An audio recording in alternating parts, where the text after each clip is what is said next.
¿Qué onda, guitarrero? ¿Te sientes estancado en la velocidad con la que puedes tocar y sientes que no importa cuánto practiques, no puedes superar una velocidad?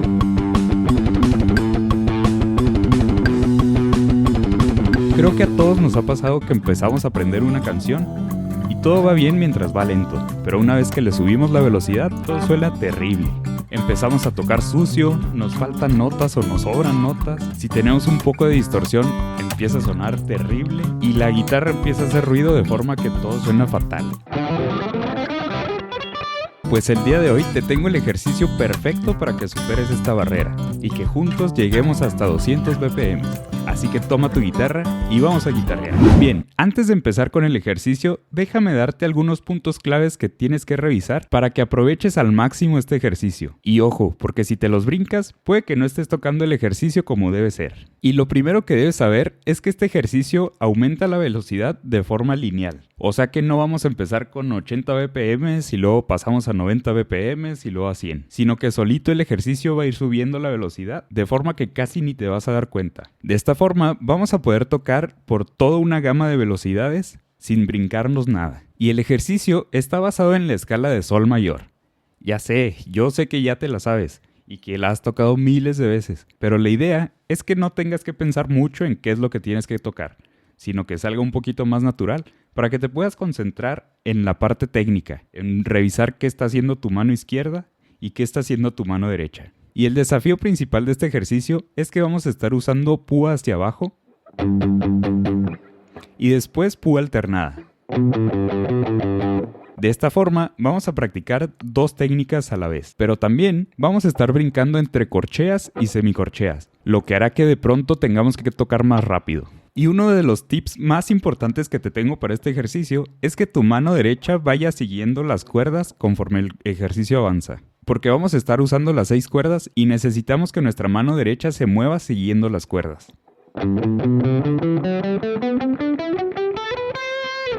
Aquí quiero que prestes mucha atención en no empezar en la sexta cuerda y después simplemente girar la mano para tocar hasta abajo. La idea es que posiciones tu mano sobre el puente y conforme avanzan las cuerdas, tu mano se deslice de posición. Para la mano derecha, simplemente concéntrate en usar la muñeca, nada de usar todo el brazo para tocar.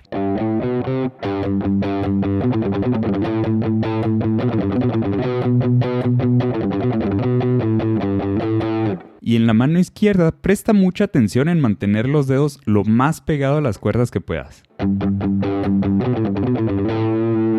Aprovecha cuando el tempo esté lento para fijarte en estar realizando la técnica correcta. Por ejemplo, en la mano izquierda, mientras más levantes los dedos, más vas a tardar en llegar a la cuerda. Por eso es importante que se mantengan bien cerca de la cuerda.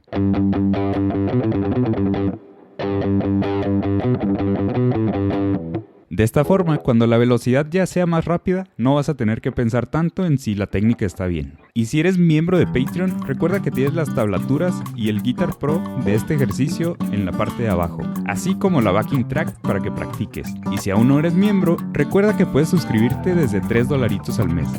Así que te veo por ahí. Pero ahora vayamos al ejercicio.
Felicidades, guitarrero. Seguro que este ejercicio te empujó a tocar un poco más rápido. Y si lo practicas diario, te aseguro que vas a poder tocar más rápido de lo que piensas. No olvides suscribirte y si necesitas un ejercicio para calentar, te recomiendo este video.